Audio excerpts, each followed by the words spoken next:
Hello aspirants, मैं विकास नागर स्वागत करता हूं आपका स्टडी IQ आरएम प्लेटफॉर्म पे। आशा करता हूं आप सब लोग अच्छे होंगे, बहुत मजे में भी होंगे। पिछली क्लास में हमने देख लिया था जुडिशरी का टॉपिक, और आज की क्लास में हम लोग जो कवर करने वाले हैं वो है मार्जिनलाइजेशन।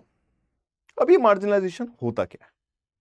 फॉर एग्जाम्पल अगर मैं आपको एक्सप्लेन करूं, मान लो सब लोग maximum majority section of the society जो पहन रहा है वो पहन रहे हैं शर्ट और पैंट, और आप आ जाते हो धोती पहन के। या फिर बहुत सारे लोग खेल रहे हैं फुटबॉल और आप खेल रहे हो गिल्ली डंडा।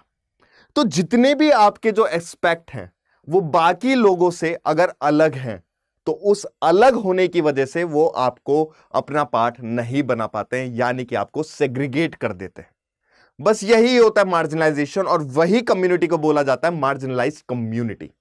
मार्जिनलाइज्ड कम्युनिटी का मतलब होता है कि जो डिस्टिंक्टिव है, एक तरीके से मान लिया जाए तो जो माइनॉरिटीज में है, जिनका रिलीजन वो लोग फॉलो करते हैं, पूरा जो मेजॉरिटी इंडिया है, जो मैक्सिमम पॉपुलेशन है, वो रिलीजन फॉलो नहीं करती है। उनका फेस्टिवल अलग है, उनके ट्रेडिशंस अलग है, उनके कस्टम्स अलग है। उन पर्टिकुलर माइनॉरिटीज को बोला जाता है मार्जिनलाइज्ड कम्युनिटी। सिंपल वे में जो माइनॉरिटीज में वो मार्जिनलाइज्ड है।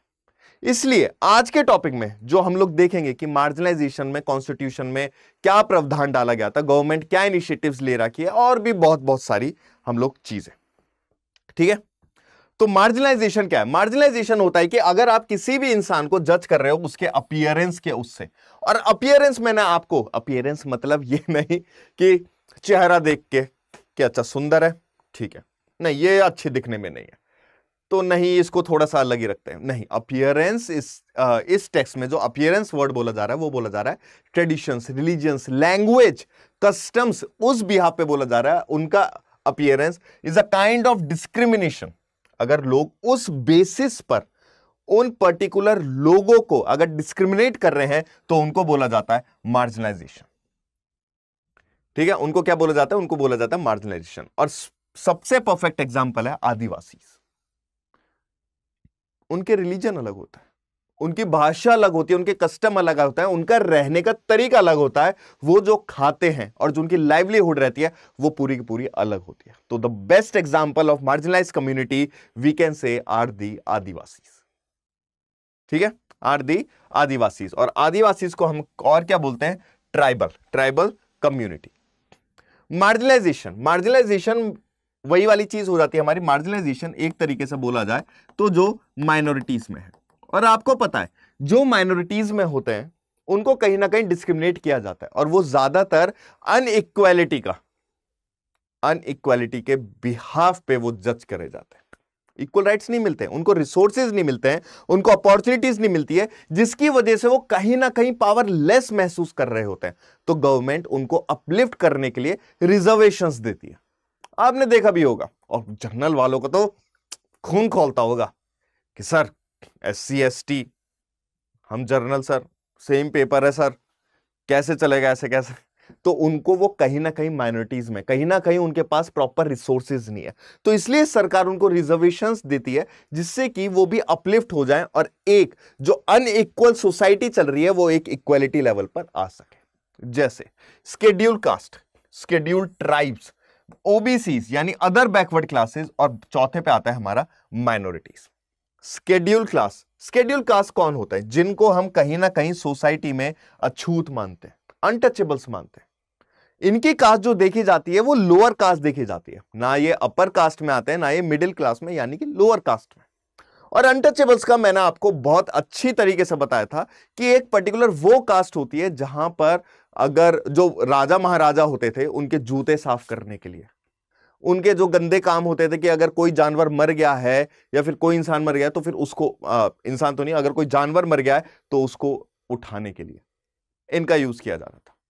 अगर ये जहां से जाते थे, गुजरते थे, या किसी महल में अगर एंटर भी करें तो पूरा महल धो दिया जाता था इनको। इस कदर, इस लेवल पर इनकी लोअर कास्ट मानी जाती थी। तो जो अनटचेबल्स आते हैं वो आते हैं हमारे स्केड्यूल कास्ट में, स्केड्यूल ट्राइब्स में। और अनटचेबल्स का मैंने आपको भी बता दिया था कि जितने भी सारे प्रावधान है, किसी ना किसी कम्युनिटी को, किसी ना किसी सेक्शन ऑफ सोसाइटी को अगर हम डिस्क्रिमिनेट कर रहे हैं on the basis of their caste, that is untouchables, तो आर्टिकल 17 जो कॉन्स्टिट्यूशन में यानी संविधान में जो मेंशन है वो है हमारा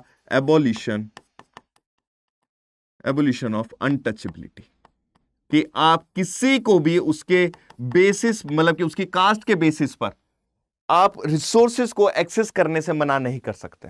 यानी कि आप मॉल में अगर मॉल है तो उनके कास्ट के बेसिस पर आप उनकी एंट्री से मना नहीं कर सकते। कोई भी अगर वो पानी लेना चाह रहे हैं किसी कुएं से, या फिर कहीं पर घर बनाना चाह रहे हैं, या कोई भी ऐसी पर्टिकुलर चीज है, या फिर वो टॉयलेट यूज करना चाह रहे हैं और आप डिस्क्रिमिनेट कर रहे हैं उनकी कास्ट की वजह से, तो यानी कि फंडामेंटल राइट का आर्टिकल 17 आपने उल्लंघन करा है, जिसके खिलाफ आपको पनिशमेंट दी जाएगी। ठीक है। शेड्यूल्ड ट्राइब्स में हमारे वो ट्राइबल्स एरियाज आते हैं जो रिमोट एरियाज में रहते हैं। जो किस में आते हैं? जो रिमोट एरियाज में रहते हैं। रिमोट एरियाज में जो रिमोट एरियाज होते हैं उसका मतलब होता है कि वो हम सब के बीच में नहीं रहते हैं। उनका जो स्थान है रहने का, the place where they are living is highly protected. ठीक है। वो कहीं किसी गांव में किसी कोने में रह रहे हैं जहां पर वो अपना जो भी उनका एरिया होता है उससे मतलब जो भी पर्टिकुलर एरिया होता है जहां पे वो लोग रह रहे होते हैं उसी के अनुसार उनके आसपास लोग रहते हैं जो वही रिलीजन फॉलो कर रहे हैं, जो वही लैंग्वेज फॉलो कर रहे हैं, तो हम इजीली एक्सेस नहीं कर सकते हैं उनके एरियाज को। इसलिए आपने देखा भी होगा काफी सारे जो ट्राइबल कम्युनिटीज हैं, गवर्नमेंट इनिशिएटिव लेती है कि आम नागरिक उनके एरियाज में नहीं जा सकता है, आम नागरिक को मना किया जाता है, जिससे कि जो वो डिस्टिंक्टिव कम्युनिटी है उसके राइट्स को प्रोटेक्ट किया जाए। ठीक है। फिर आते हैं हमारे बैकवर्ड क्लासेस। बैकवर्ड क्लासेस आते हैं कि जो वीकर सेक्शन है हमारी सोसाइटी का। सर वीकर तो ये भी है लेकिन ये अलग है। जो इन दोनों में इंक्लूड नहीं होते वो इसमें इंक्लूड होते हैं। जैसे जर्नल में इकोनॉमिकली वीकर सेक्शन डाला गया है जो रिजर्वेशंस ईडब्ल्यूएस को दी जाएगी, यानी वो जर्नल कैटेगरी जो इकोनॉमिकली वीक है। तो सेम ऐसे ही जो इन दोनों में शेड्यूल कास्ट और शेड्यूल ट्राइब में नहीं आ रहे, वो आ रहे हैं अदर बैकवर्ड क्लासेस में। यानी कि और भी अभी भी कम्युनिटीज ऐसी हैं जो वीक है, जिनको अपलिफ्ट करना जरूरी है। फिर आते हैं हमारे माइनॉरिटीज। माइनॉरिटीज वो होते हैं जैसे हिंदूज हैं, हिंदूज मेजॉरिटी में, यानी जिसकी पॉपुलेशन सबसे ज्यादा है वो मेजॉरिटी कहलाए जा सकते हैं, मेजॉरिटी कहलाए जाते हैं। और जो माइनॉरिटीज हैं जिनकी पॉपुलेशन बहुत ज्यादा कम है, जिनके अधिकार उतने उनके मुताबिक नहीं दिए गए हैं, कहीं ना कहीं हम उनको सेग्रीगेट करते हैं, डिस्क्रिमिनेट करते हैं, या तो उनके रिलीजन की वजह से या उनकी माइनॉरिटीज के उससे। ठीक है ना। तो वो पर्टिकुलर सेक्शन ऑफ सोसाइटी जो पॉपुलेशन में कम है, न्यूमेरिकली लेस है कंट्री में, उसको कंसीडर किया जाता है माइनॉरिटीज। ठीक है।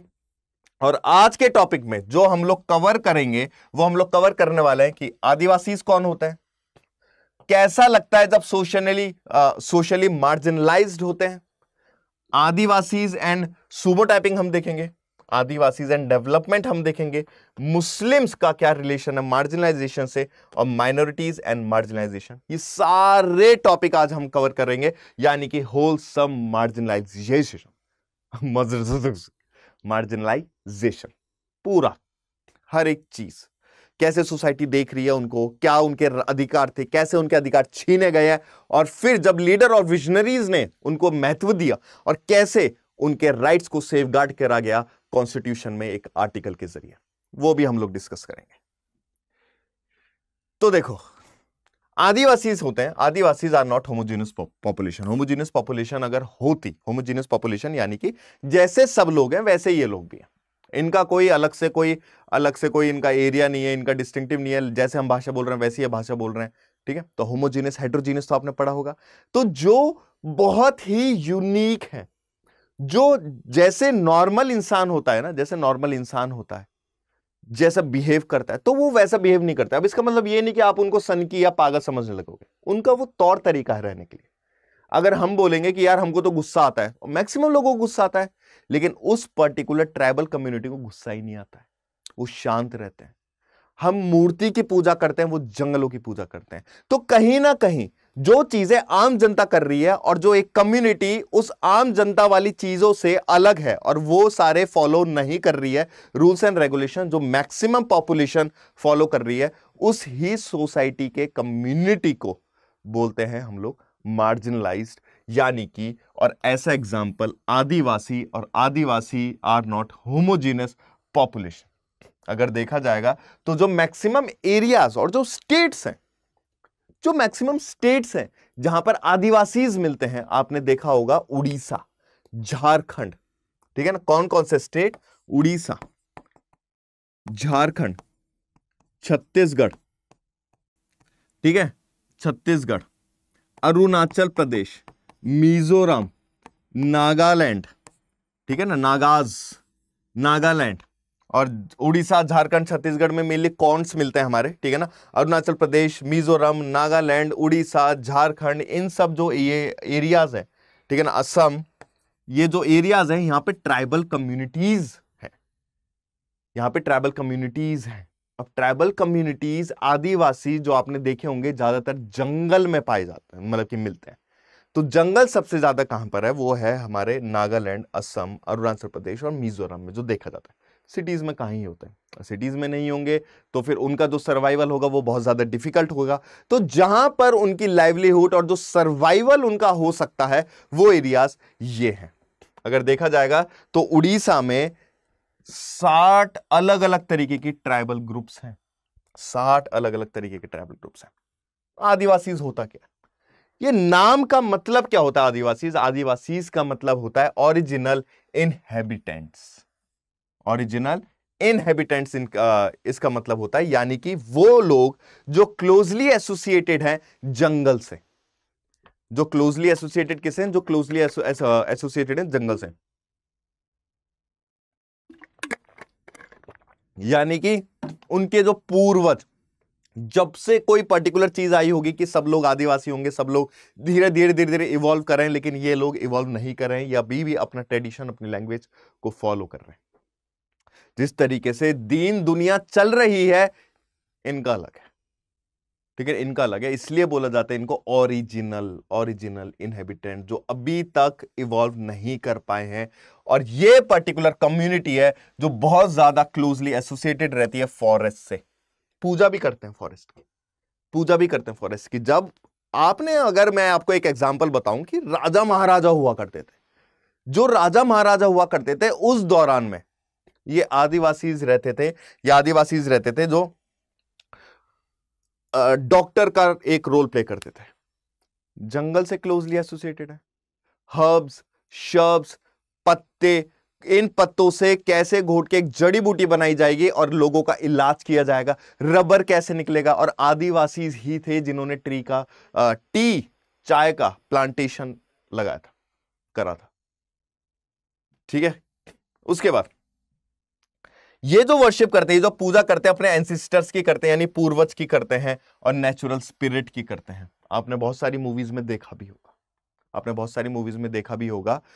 और ये कुछ कुछ जो स्पिरिट्स का हो गया है, ठीक है ना, भूत वगैरह, जो हम लोग अगर बोलें कि अच्छी आत्मा आएगी, ठीक है, अच्छी आत्मा आएगी, बुरी आत्मा दूर होगी, इविल डेविल्स जो रहते थे वो दूर रहेंगे हमारे गांव से, कोई ऐसी बीमारी नहीं आएगी, कोई ऐसी महामारी नहीं आएगी, ठीक है। आपने देखा होगा अवतार मूवी में, अवतार मूवी में एक बहुत बड़ा पेड़ होता है और उस पेड़ पे लाइट जल रही होती है, जहां उस पेड़ को बोला जाता था महामहिम, कि इनसे अगर हम लोग पूजा करेंगे और इनसे अगर हम रिक्वेस्ट करेंगे तो जो भी सारी डिफिकल्टीज आई हैं, प्रॉब्लम्स आई हैं, वो सारी एक चुटकी में रिजॉल्व हो जाएंगी। तो वो क्या है? वो एक फेथ है, वो एक फेथ है। पेड़ की पूजा की जा रही है ये मानकर कि ठीक है ये हमारी सुनते हैं। जैसे हम लोग बोलते हैं कि हमारे लिए शिव जी हैं, दुर्गा माता जी हैं, तो वैसे ही उनके लिए पेड़ हैं, और वो जो पूजा करते हैं वो नेचर स्पिरिट की करते हैं। उनकी खुद की लैंग्वेज होती है, जैसे कि संथली लैंग्वेज, जो मेनली जहां पर ये रिसाइड करते हैं, गुजरात हो गया, महाराष्ट्र हो गया, राजस्थान, वेस्ट बंगाल, उड़ीसा, झारखंड और north eastern state, Assam, Arunachal Pradesh, Mizoram, Nagaland, Manipur, इन सब एरियाज में ये आदिवासी मिलते हैं। What does it mean to be socially marginalized? लगता कैसे? जब सामाजिक तौर पर आपको अलग कर दिया जाए कैसा लगेगा? 5 लोगों का ग्रुप है, 5 लोगों का ग्रुप है और आप अकेले क्लास में बैठे हो, अकेला खाना खा रहे हो, अकेले ही खेल रहे हो, आपके साथ कोई खेलना पसंद भी नहीं कर रहा, आपके साथ तो कोई बात भी करना पसंद नहीं कर रहा, कैसा लगेगा? अब ये सोचो कि हमारी सोसाइटी ने इन आदिवासीज को सोशली मार्जिनलाइज्ड कर दिया है, यानी कि डिस्क्रिमिनेट कर दिया है, मतलब अलग कर दिया। कैसा लगेगा? जहां पर ये रहते हैं ना, जिन एरियाज में ये रहते हैं, उड़ीसा हो गया, झारखंड हो गया है, छत्तीसगढ़ हो गया, तो यहां पर ना मिनरल्स बहुत ज्यादा पाए जाते हैं, यानी कि रिसोर्सेस जैसे कोयला, एल्यूमिनियम, आयरन, कॉपर, ये ज्यादा मिलते हैं। अब क्या होने लग गया, धीरे धीरे इंडस्ट्रीज आने लग गए। इंडस्ट्रीज ने सोचा था हम यहां पे डेवलप करेंगे, माइनिंग स्टार्ट करेंगे, लेकिन जब माइनिंग स्टार्ट करेंगे हमारे पास बहुत सारा पैसा आएगा, ठीक है ना, इकोनॉमिकली डेवलप होगा भारत, हम एक्सपोर्ट भी करेंगे, तो वर्ल्ड में हमारा नाम होगा। बट दे वर फॉरगेटिंग वो भूल रहे थे, they were forgetting that they are somehow taking the Adivasis rights, Adivasis land and their livelihood. उनसे यह भी बोला गया कि ठीक है, आप ये लैंड ले रहे हो, हम देने के लिए तैयार भी हैं, लेकिन इसके बदले हमें क्या मिलेगा? और ये सब लोग नहीं थे, ये कुछ सेक्शन थे, ये कुछ आदिवासी लोग थे जिन्होंने सोचा था कि यार हमारे पास इतना अत्याचार हो रहा है, जहां पे इलीगली हमारी जमीन ली जा रही है just for the sake of mining, तो रिटर्न में तो हमें कुछ चाहिए। तो उन्होंने बोल दिया ठीक है, हम आपको जॉब्स देंगे। लोगों को जॉब की जरूरत थी, उनको ऐसा लगा था कि ठीक है, हम एक वक्त का खाना खा रहे हैं तो हम शायद से अब 2 वक्त खाने लगेंगे, शायद से अब हम भी काम पर जाएंगे, हम काम पर जाएंगे तो कहीं ना कहीं हम सोसाइटी के साथ जुड़े रहेंगे। लेकिन जब उनकी जमीनें ली गई और जिन्होंने जमीन नहीं दी थी उनसे जबरदस्ती मारपीट करके उनसे ले ली गई, और कुछ ही लोगों को काम पे रखा गया, बाकी लोगों को माइग्रेट कर दिया गया और भेज दिया गया शहर की तरफ कि आपका हो गया, आपने जमीन सरकार को दे दिया, आपने प्राइवेट कंपनी को जमीन दे दी है, अब पूरी की पूरी जो जमीन है वो हमारी हो। अब जब माइनिंग होगी तो फॉरेस्ट भी कटेगा, फॉरेस्ट कटेगा तो नेचुरल एनवायरनमेंट क्या होगा? बहुत बुरा होगा ना नेचर के साथ, इम्बैलेंस क्रिएट हो जाएगा कहीं ना कहीं तो। लेकिन जब ये इम्बैलेंस क्रिएट होगा, ये फॉरेस्ट काटा जाएगा, तो यानी जो आदिवासीज हैं जिसको वर्शिप कर रहे हैं और the community who is closely associated with forest, उनको कहीं ना कहीं उनसे भगवान छीना जा रहा है। देखो, उनको फोर्स किया जाता है, किसी एक कॉर्नर में, किसी एक साइड में ऑक्यूपाई हो जाओ, सेंटर में मत रहो, उस कोने में खत्म, साइड किया जाता है, साइड लाइन किया जाता है उनको। मेनली जो मार्जिनलाइज किया जाता है उनको, वो इकोनॉमिकली भी किया जाता है, सोशली भी किया जाता है, कल्चरली भी किया जाता है, और पॉलिटिकल फैक्टर्स तो इन्वॉल्व होते ही होते हैं। ये जब सारे फैक्टर्स आते हैं और जब उनको ऐसा लगता है कि हमको डिस्क्रिमिनेट जो किया जाता है वो किसी एक पर्टिकुलर एस्पेक्ट पे नहीं किया जा रहा है, हमें इन सब एस्पेक्ट पे किया जा रहा है। और कुछ तो जो मार्जिनलाइज ग्रुप होते हैं, जो आदिवासीज रहते हैं, कुछ लोग तो उनको देख के डर भी जाते हैं और बहुत ऐसा लगता है कि यही है एनिमी, यही इंसान को मारना चाह रहे हैं, अगर हम घुसे तो ये गुस्सा आएगा, हु करके आएंगे और ये मार देंगे। तो क्या है? वो है एक तरीके का स्टीरियोटाइप जो बना रखा है, जितने भी सारे माइनॉरिटीज होंगे, जो भी सारे मार्जिनलाइज कम्युनिटीज होंगे, या फिर उस पर्टिकुलर कास्ट से बिलोंग कर रहे होंगे, वो कहीं ना कहीं खतरा है हमारे लिए, जो मेच्योरिटी में। वो क्या है? वो एक स्टीरियोटाइप है जो चलती जा रही है। जैसे ये लोग अपने आप को पोर्ट्रे करते हैं ऐसे, ये लोग पोर्ट्रे करते हैं अपने आप को ऐसे, जहां पे इनके कस्टम्स कलरफुल होते हैं, एक हेड गियर भी लगाते हैं, एक हेड गियर, टोपी के ऊपर फेदर्स वगैरह भी लगाते हैं, और उनके डांस भी नॉर्मल डांस से अलग होते हैं। अपन तो करने लग गए भंगड़ा, अपन तो करने लग गए गिद्दा, लेकिन इनके डांस जो रहेंगे वो अलग रहेंगे। तभी तो हमको देखने मजा आता है, तभी तो आज की जो यूथ है, आज की जो जनरेशन है, उस कल्चर को जब देखते हैं तो ऐसा लगता है ना कुछ नया देखा है।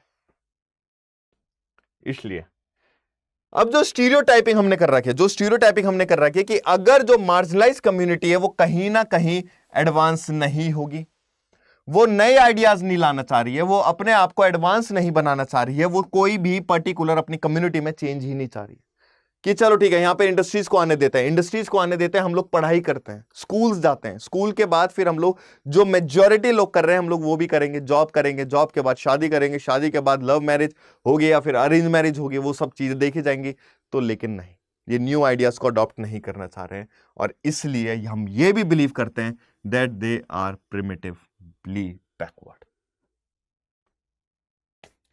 फॉरेस्ट डेवलपमेंट की अगर बात करें तो फॉरेस्ट उनकी मेन लाइवलीहुड थी।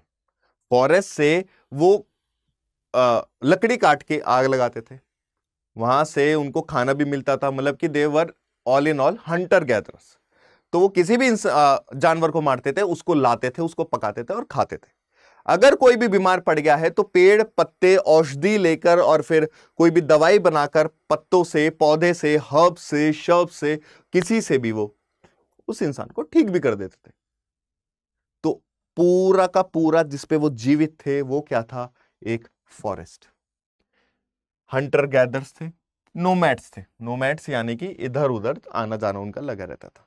लेकिन आज के दुनिया में आदिवासी जो हम लोग कंसीडर करते हैं वो मार्जिनल कंसीडर करते हैं और पावरलेस कंसीडर करते हैं, क्योंकि उनको अप्रोप्रिएट रिसोर्सेज तो मिले ही नहीं है। अब अगर रिसोर्सेज नहीं मिले तो अपॉर्चुनिटीज कैसे मिलेंगे? और अगर रिसोर्सेज और अपॉर्चुनिटीज दोनों नहीं मिले तो they will be considered powerless. क्योंकि जिसके पास रिसोर्सेज होते हैं, रिसोर्सेज का मतलब इजीली एक्सेसिबल जो रहता है, जिनके पास हर एक चीज की अवेलेबिलिटी रहती है, तो वो सोसाइटी में बहुत पावरफुल होते हैं। ठीक है, तो उनको क्या क्या बोला जाता है करने के लिए? Due to cleaning of forest, Adivasi tribals have migrated to cities in search of work.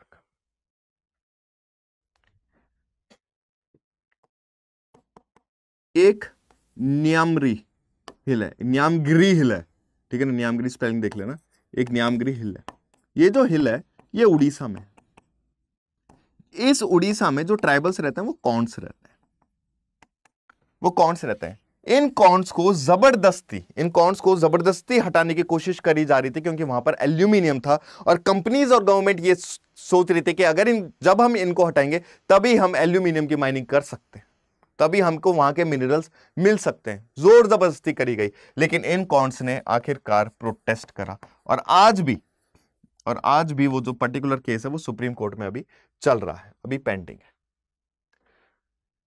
200 साल से ये चीज देखी जा रही है कि आदिवासी को कहीं ना कहीं फोर्स किया जाता है कि वो माइग्रेट करें as a worker in plantation, किसी इंडस्ट्रीज में और किसी डोमेस्टिक हेल्प में। यानी कि आप लोग जाओ, आप लोग शहर जाओ, आप लोग काम करो, ये एरिया छोड़ो, ये जंगल छोड़ो, यहां पे मिनरल्स हैं, आपने तो घर बसा रखा है। भारत इकोनॉमिकली डेवलप कैसे होगा, सोशली डेवलप कैसे होगा? आप उनसे जाके मिलो। लेकिन कहीं ना कहीं हम उनके साथ छेड़खानी कर रहे हैं, उनकी लाइफ में हम लोग दखल अंदाजी कर रहे हैं और फोर्सफुली जो बोल रहे हैं उनसे काम करने के लिए कि इंडस्ट्रीज में जाओ काम करो, डोमेस्टिक हेल्प करो, यानी दूसरों के घर पे जाके काम करो। जब ये चीज देखी गई थी, जब उनसे उनका लाइवलीहुड छीन लिया गया था, जहां उनको लगा था कि हमारी लाइफ अच्छी सुधरेगी, लेकिन सिचुएशन कुछ और ही निकली थी। 45% जो रूरल एरियाज में रहते थे वो बिलो पॉवर्टी लाइन रहे, 35% जो अर्बन एरियाज में रह रहे थे वो पॉवर्टी लाइन के नीचे रहे, यानी गरीबी रेखा के नीचे, जहां पर उनको ऐसा लगा था कि हमारी जिंदगी और जो हमारी लाइफस्टाइल है वो कहीं ना कहीं सुधरेगी। लेकिन ऐसा नहीं हुआ था, और बदतर हो गई थी, और ज्यादा बदतर हो गई थी, क्योंकि वो जो लोग थे वो कहीं ना कहीं गरीबी रेखा के नीचे आ गए थे। फॉरेस्ट लैंड को क्लियर करा गया क्योंकि चाहिए था टिम्बर लैंड एग्रीकल्चर के लिए और इंडस्ट्री के लिए। बहुत सारा जो लैंड था वो सारा उनसे कब्जाया गया। जो रिवर्स वगैरह की पूजा करते हैं ना, जंगल है तो रिवर गुजरेगा तो वहां पे डैम भी लगाने हैं, पावर चाहिए ना, हाइड्रो इलेक्ट्रिक पावर चाहिए। Losing their lands and access to the forest means that tribals lose their main source of livelihood. उनसे उनकी जमीनें अगर ली गई, ठीक है ना, और फॉरेस्ट पे आपने कब्जा कर अपना, यानी कि ट्राइबल्स ने अपना जो मेन सोर्स है उनके लाइवलीहुड का वो आपने उनसे छीन लिया है। आदिवासी को माइग्रेट करवाया गया था सिटीज में, जिससे कि वो अपना काम ढूंढ सके, मतलब यानी कि अपने हाल पे उन्होंने छोड़ दिया था। ठीक है, जिसकी वजह जब अपने हाल पे छोड़ दिया था, जहां पे उनको पता ही नहीं लगा था क्या करना है क्या नहीं करना है, तो उनके जो बच्चे थे वो क्या माल नरिश्ड हुए, लिटरेरी रेट बहुत ही कम हुआ, और उसके बाद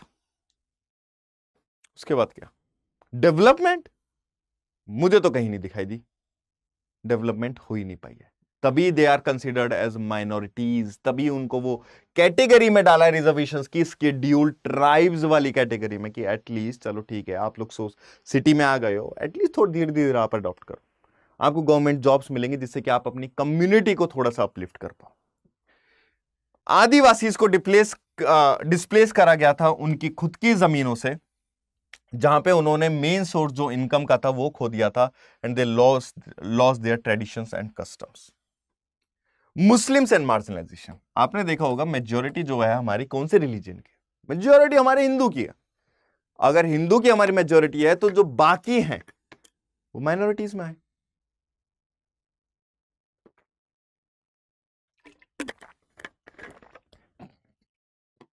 ठीक है, तो वो किस में है? वो माइनॉरिटीज में है। तो फिर मुस्लिम्स देखे गए थे, मुस्लिम्स जो है 14.2, इंडिया की पॉपुलेशन जो है वो 14.2% सिर्फ और सिर्फ क्या है? वो मुस्लिम्स है, और इनको बोला जाता है मार्जिनलाइज्ड कम्युनिटी भी। ये जो 14.2% है ये 2011 के सेंसस से है। ये जो 14.2 है ये 2011 के सेंसस से है। ठीक है, क्या है? 2011 के सेंसस से है। मुस्लिम जो हैं जब इतना परसेंट है तो बाकी के जो बाकी की परसेंटेज है वो कहीं ना कहीं मेजॉरिटीज हैं, वो कहीं ना कहीं हिंदूज भी हैं उसमें, चलो क्रिश्चियन हो गए या फिर वो भी, उनका भी बहुत छोटा रेशो होता है। तो पहले अपने वो आते हैं, क्या नाम है, हिंदूज आते हैं, फिर दूसरे नंबर पे वैसे मुस्लिम्स आते हैं। तो ये कहीं ना कहीं मार्जिनलाइज कम्युनिटी है। अब आपने को ये सोचेंगे अगर कि सर मार्जिनलाइज कैसे हो गई ये वाली कम्युनिटी? चलो आदिवासी का हमने मान लिया, इनका उनका डिफरेंट ट्रेडिशन है, उनका डिफरेंट कस्टम है, उनकी दूसरी लैंग्वेज है। अब जब मैंने ये तीनों चीजें बोली हैं, कस्टम, ट्रेडिशन, लैंग्वेज, तो कहीं ना कहीं ये मुस्लिम्स की भी नहीं है। और स्टार्टिंग में मैंने आपको बताया था मार्जिनलाइज जो है, छोटे वर्ड में अगर मैं आपको पूरा बताऊं तो वो एक माइनॉरिटीज ही है। तो वो क्या है? वो एक माइनॉरिटीज हैं, और इसलिए मैंने वो चार जो फिगर थी, इसलिए मैंने आपके सामने वो रखी थी कि ये है मार्जिनलाइज्ड। माइनॉरिटीज में कौन आ रहे हैं?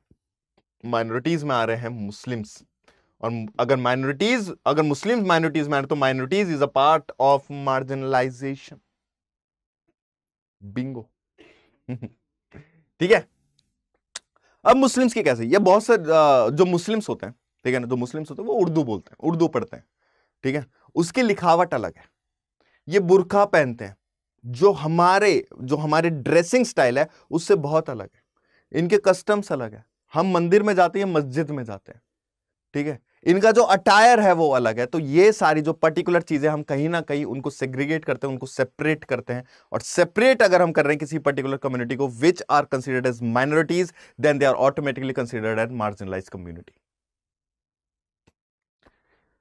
ठीक है, उनको सोशली इकोनॉमिक डेवलपमेंट उनकी बहुत ज्यादा लो रही है, ठीक है ना, उनको रिसोर्सेज नहीं मिल पाए, बेसिक एम्यूनिटीज उनको नहीं मिल पाई है, लिटरेरी रेट उनकी बहुत ज्यादा कम है, और पब्लिक इंप्लॉयमेंट उनकी नील बटे सन्नाटा है।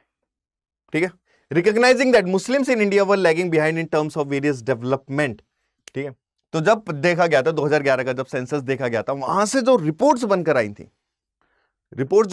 थी, कि कहीं ना कहीं वो लैग कर रहे हैं लिटरेसी लेवल, वो लैग कर रहे हैं एम्प्लॉयमेंट लेवल, तो फिर एक कमेटी बिठाई जाए। तो 2005 में, ठीक है, 2005 में एक कम्युनिटी बिठाई गई थी, जो ये देखेगी कि ठीक है, अगर ये वाली कम्युनिटी है, ठीक है, ये जो कम्युनिटी है, ये कम्युनिटी होल्ड कर रहे थे जस्टिस राजेंद्र सचर, जस्टिस राजेंद्र साचर, ये होल्ड कर रहे थे। जहां पर इन्होंने पूरा डाटा निकाला था, इस कमेटी के थ्रू पूरा डाटा निकाला था, और उस डाटा के थ्रू जो चीजें पता लगी थी कि लिटरेसी लेवल ले लो, यूपीएससी एग्जाम में एम्प्लॉयमेंट देख लो कि कौन सबसे ज्यादा आईएएस बना, कौन सबसे ज्यादा आईपीएस बना है कि नहीं? आप लिटरेसी ले लो, आप ये ले लो, आप उसके बाद रिलीजन क्या, रिलीजन तो मुस्लिम ही है, ठीक है ना, चलो ये दो ही एक्सपेक्ट पे आप समझ लीजिए। तो लिटरेसी हो गया रेट, आईएएस यूपीएससी ये सब चीजें हो गई हैं। माल नरिश्ड हो गया, कौन ठीक तरीके से किस पर्टिकुलर कम्युनिटी को, किस पर्टिकुलर माइनॉरिटी को जो मुस्लिम्स है उनको खाना मिल भी पा रहा है, नहीं मिल पा रहा, कौन सब ज्यादा माल नरिश्ड है। तो जब निकल कर आया था कि यार ये मुस्लिम कम्युनिटी वाकई में मार्जिनलाइज कम्युनिटी है, ठीक है। The report of the community suggest इस जब ये रिपोर्ट आई थी तो इसमें ये देखा गया और सजेस्ट किया गया कि Muslim community is comparable to the marginalise community like schedule caste and schedule tribes की, हम उसके साथ उसको कंपेयर कर सकते हैं, यानी उस लेवल पे हम लोग रख सकते हैं और इस कम्युनिटी को हम लोग कंसीडर कर सकते हैं मार्जिनलाइज्ड। रिपोर्ट के according average years of schooling, average की ईयर ऑफ स्कूलिंग यानी कि मतलब कि अगर कोई बच्चा स्कूल में गया है तो कितने औसत अगर देखा जाए, परसेंटेज जो देखी जाए, ठीक है ना, कब तक वो पढ़ा है, 5वीं तक पढ़ा है, तो वो एवरेज निकल जाते हैं कि भैया 10 में से 2 लोग तो हमेशा 5वीं क्लास तक पढ़ते हैं, तो वो एक एवरेज निकल कर आती है, ठीक है ना। तो जो एवरेज देखा गया था स्कूलिंग का, वो ये देखा गया था between the age of 17 to 16, वो बहुत ज्यादा कम है दूसरे कम्युनिटी से अगर हम लोग देखे कंपेयर करें तो हम लोग, ठीक है। इनका रहने का अलग है, मतलब कि ये जो पहनते हैं ये अलग तरीके का अटायर पहनते हैं, ठीक है, दाढ़ी रखते हैं, टोपी पहनते हैं, बुर्खा पहनते हैं, और जिसको हम लोग बोलते हैं फैज, जो बहुत ज्यादा डिफरेंट है दूसरे लोगों से। Because of this they tend to be identified, इसलिए इसकी वजह से ये कहीं ना कहीं डिफरेंटली आइडेंटिफाई किए जाते हैं, जो नॉर्मल लोगों से बहुत अलग हटके होता है, इसलिए कहीं ना कहीं एक एक्सक्यूज बन जाता है इनको अनफेयर ट्रीट करने का।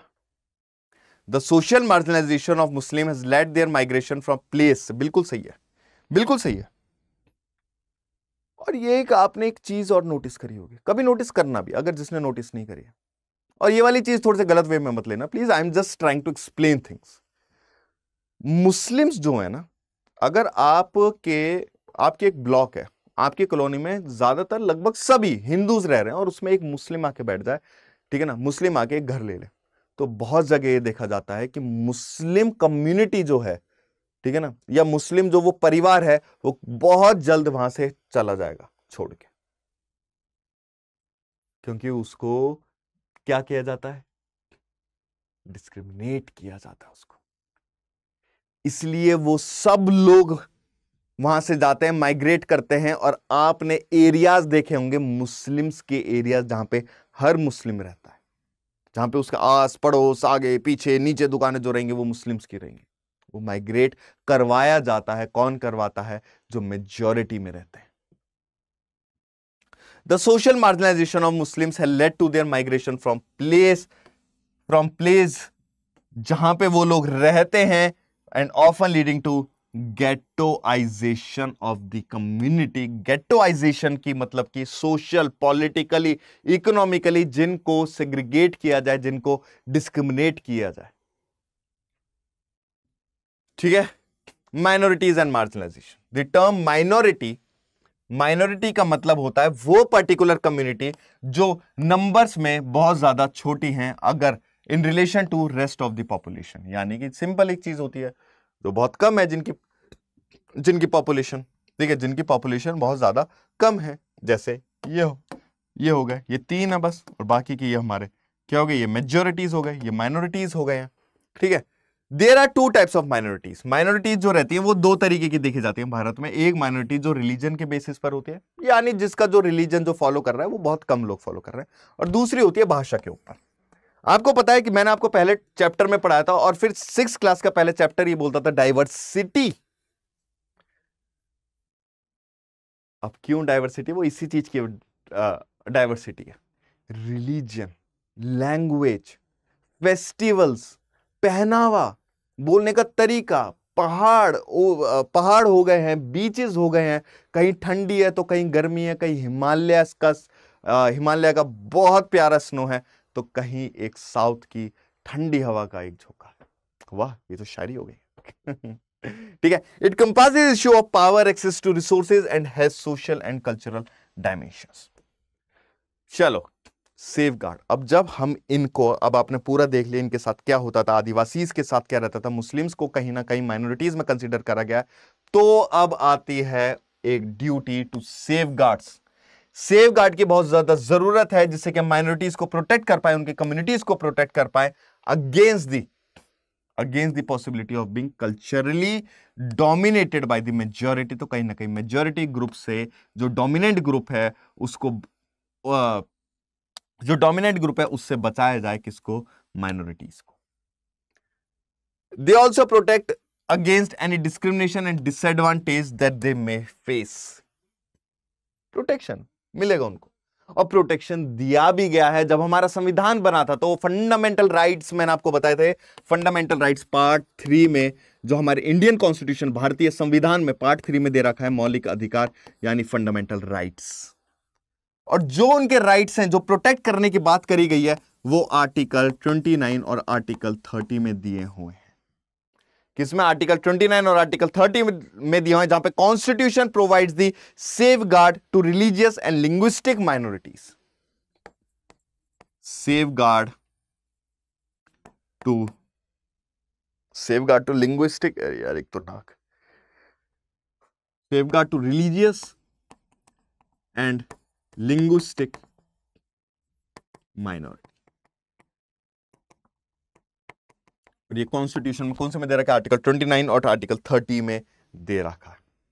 इसलिए संविधान कहीं ना कहीं उनको कमिटमेंट देता है कि आपके जो राइट्स हैं उनको प्रोटेक्ट किया जाएगा, क्योंकि इंडिया एक कल्चरली डाइवर्स है, जहां पर वो इक्वालिटी प्रमोट करना चाह रहे हैं और जस्टिस प्रमोट करना चाह रहे हैं। ठीक है, क्या करना चाह रहे हैं? जस्टिस प्रोवाइड करना चाह रहे हैं।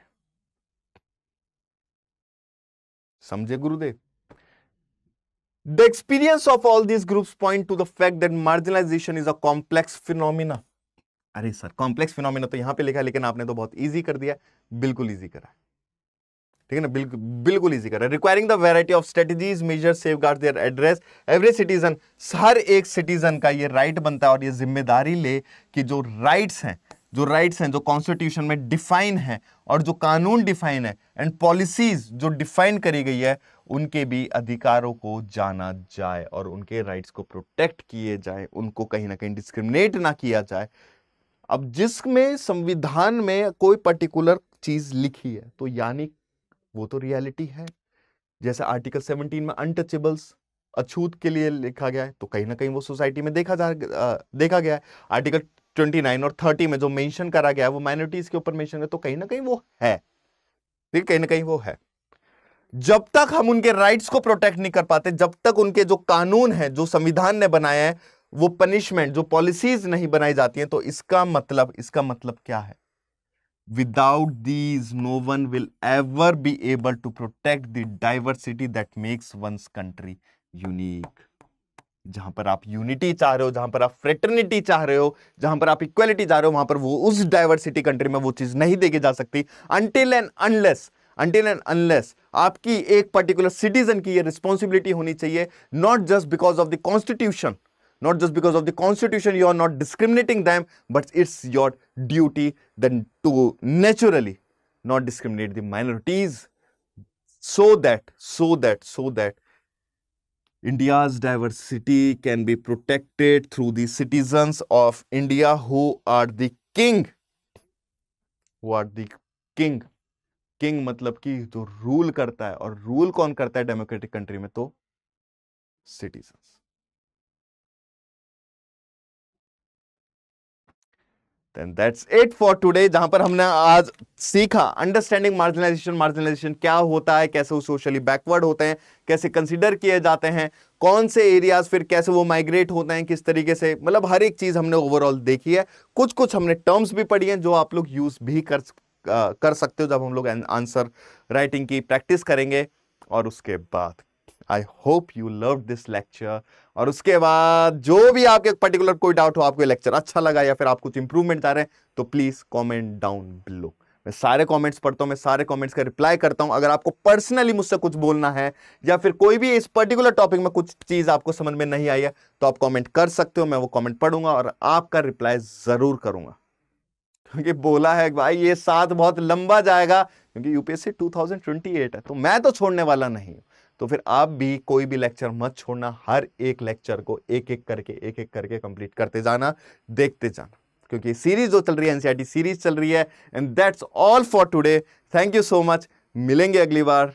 मुस्कुराते रहो, खुश रहो, सक्सेस मिलेगी।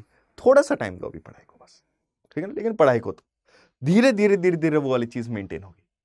ठीक है, तो मिलते हैं अगली क्लास में सेम एनर्जी के साथ। Till then take care, bye bye and see you soon.